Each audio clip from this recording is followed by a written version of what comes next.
There is a room in the British Museum where you can stand in front of the actual instruments John Dee used to contact angels. The obsidian mirror, the wax sigillum Dei Emeth, the seal of God's truth, inscribed with concentric rings of angelic names exactly as the angels specified. Original manuscript pages in Dee's own handwriting. All of it preserved, all of it real. All of it sitting behind glass in one of the most visited museums in the world. Most people walk past it without knowing what they are looking at. This is the story of what those objects were used for, who used them, and what came out of those sessions. And why the system John Dee recorded in a London study in the 1580s became the backbone of Western ceremonial magic. For the next 400 years, running in a direct unbroken line through the Rosicrucians and the Hermetic Order of the Golden Dawn. Aleister Crowley and Jack Parsons, all the way to a rocket fuel laboratory in Pasadena, California in 1946. It starts, as most strange things do, with a man who wanted to know everything. First, who was John Dee? John Dee was born in 1527 in London. By his 30s, he had studied at Cambridge, lectured on Euclid in Paris to audiences so large people sat on the roof to listen, built the finest private library in England, and established himself as the foremost scientific mind available to the English crown. He advised Elizabeth I on navigation, coined the phrase British Empire, and trained the captains who sailed under it. He was also, quietly and persistently, obsessed with one question that mathematics and navigation could not answer. Was it possible to communicate directly with divine intelligence? Not through prayer, not through scripture, not through the mediated interpretations of the church. Direct contact, a conversation, a transmission from something that actually knew the architecture of creation and was willing to share it. Dee had been working toward this question for decades, through alchemy, through Kabbalah, through Neoplatonic philosophy, through every esoteric system available to a 16th century scholar. He kept arriving at the same wall. The systems pointed toward something. None of them got through. In 1581, he began experimenting seriously with crystal gazing, attempting to use polished stones as focal points for angelic contact. He had some minor results he found inconclusive. He needed a scryer, someone with a specific perceptual sensitivity he did not himself possess. In March 1582, Edward Kelley knocked on his door. Enter Edward Kelley into the John Dee story. Kelley is the most complicated figure in this story, and understanding him is essential to understanding what happened next. He was 26 years old when he arrived at Dee's home in Mortlake. He was brilliant, unstable, and already marked by the criminal justice system. His ears had been cropped as legal punishment for a fraud conviction before he ever met Dee. He carried himself with total confidence and spoke with the kind of authority that either signals genuine ability or genuine danger. And in Kelley's case, the evidence suggests it was both simultaneously. Dee knew about the criminal record. He hired Kelley anyway, because within the first session, something happened that Dee had never been able to produce on his own. Kelley looked into the stone and began to describe what he saw with the specificity and consistency that Dee, sitting across the table transcribing furiously, found impossible to dismiss. Not vague impressions, detailed figures, specific names, instructions. A being who identified itself as the angel Uriel, then others, delivering information in structured sequences that built coherently on each other across sessions. Dee's response was not excitement. His journals record something closer to controlled scientific alarm. He was a trained logician. He began immediately applying tests. He asked questions the angels would have to answer correctly if they were genuine. He cross-referenced claims against scripture and classical sources.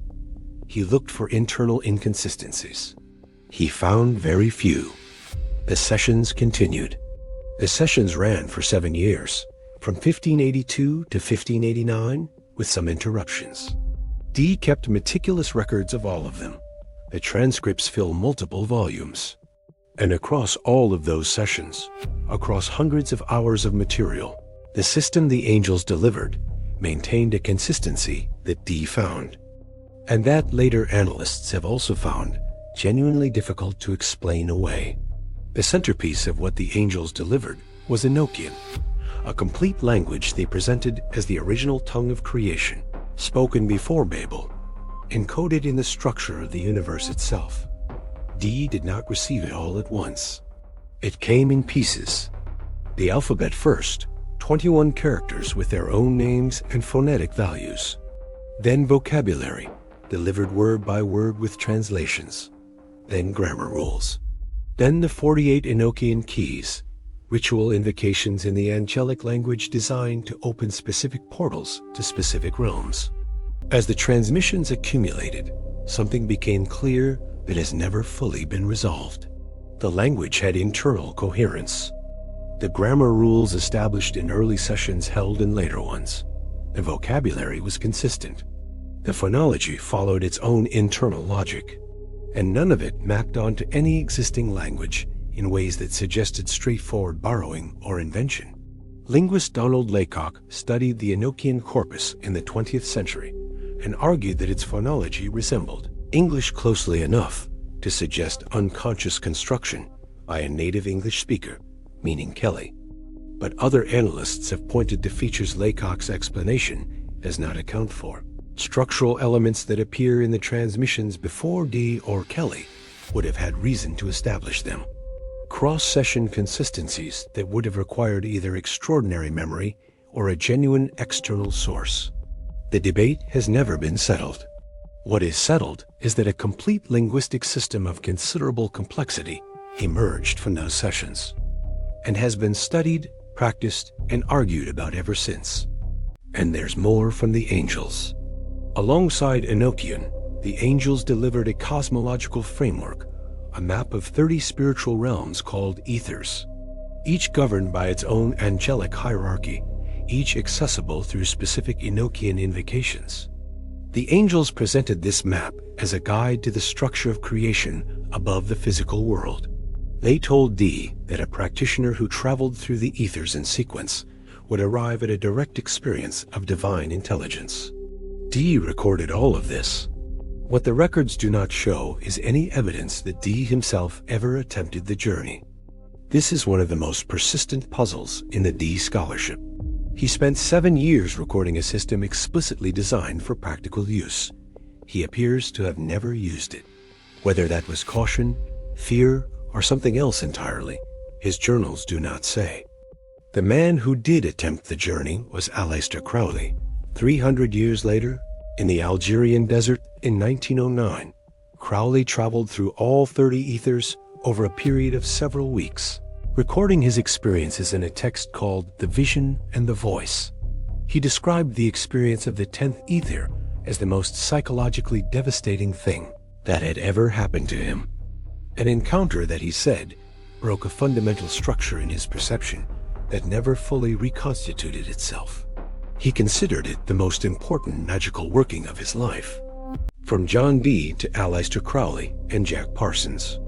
To understand how Dee's system traveled from a London study to the Algerian desert, we trace a consequential chain of influence. After Dee's death, his manuscripts passed through private hands, eventually reaching Elias Ashmole in the 17th century. Ashmole, a founding figure of speculative Freemasonry, was a serious occult scholar. He preserved these vital texts, making copies and adding annotations, ensuring their survival for future generations. From Ashmole's archive, fragments and copies circulated through underground esoteric networks of the 17th and 18th centuries. The Rosicrucian movement, drawing on Hermetic and Kabbalistic sources, incorporated elements of Enochian into its teachings. Dee's influence on early Rosicrucianism is documented, though its full extent is still debated by historians. A critical moment came in the 1880s, when Samuel Liddell MacGregor Mathers founded the Hermetic Order of the Golden Dawn in London. Mathers, a scholar of Dee's manuscripts, accessed the originals, systematically incorporating Enochian into the Golden Dawn's curriculum. Enochian became the uppermost tier of Golden Dawn magical practice, reserved for advanced initiates. Every serious ceremonial magician in the Western tradition from the 1890s onward learned Dee's system.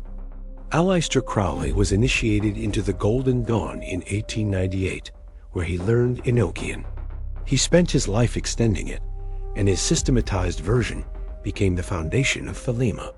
This philosophy was practiced by Jack Parsons in Pasadena in 1946, when he and L. Ron Hubbard attempted the Babylon working. The Babylon working was an Enochian ritual, derived directly from the keys D, transcribed in London in 1583. The line runs unbroken from D to Kelley, Ashmole, Mathers, Crowley, and Parsons. 400 years. One continuous transmission. John Dee died in 1608 or early 1609. The records are not precise. He was in his 80s, living in reduced circumstances in Mortlake, selling books from his library to buy food.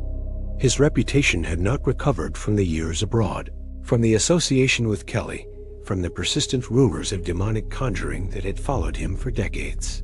He died without knowing what he had started. The system he recorded in those 7 years of scrying sessions went on to shape the entire subsequent history of Western ceremonial magic. The language the angels gave him is still spoken in ritual contexts today. The 48 keys are still used.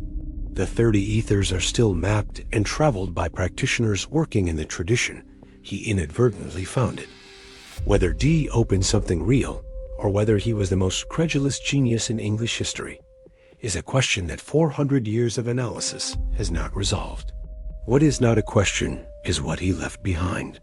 He sat down in a room with a criminal psychic and a piece of Aztec obsidian, and he wrote down everything that came through. And everything that came after came from that room.